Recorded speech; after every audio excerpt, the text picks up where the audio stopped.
Sicily Kariuki says there is need to invest in the counseling of teenage girls in schools to help eliminate early pregnancies, while calling on education stakeholders to take charge and ensure that sex and life skills education is enhanced and diversified. Kariuki said lack of consistent talks to the girls was a major contributor to the high numbers.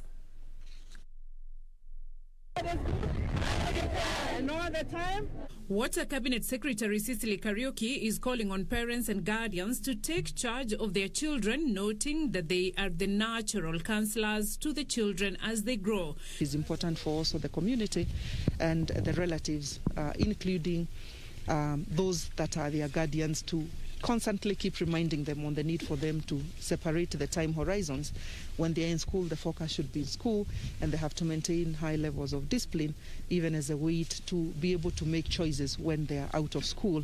Kariuki noting that it is important for girls to detach themselves from peer pressure and focus on their studies. We have talked to the girls on the need for them to mind their business when they're in school. Their business is to be in school and focus on education and their performance as they prepare for a better future.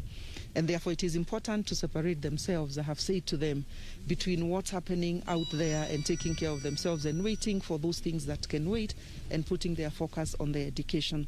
The CS was speaking at Shamata Girls High School in Nyandarua County, where she called on security agencies to apprehend perpetrators of incest and defilement. The perpetrators who use force should face the full force of the law, and that is why laws exist, and that is why they have to be prosecuted in a manner that these ones are brought to book and they face the law.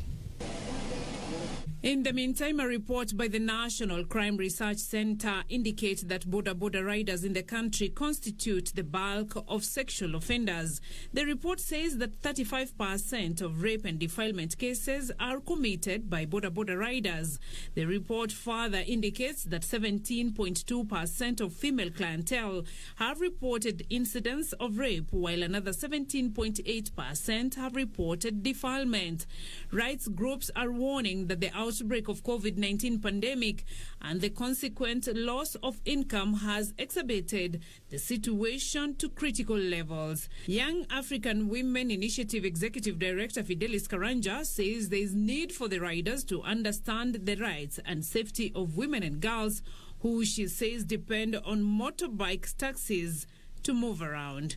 The women and the families of the border riders, they can reduce domestic violence, because we have realized there is a lot of domestic violence among the border riders, and some of the matatu sectors that will be sharing or will be grouping together and share the same information.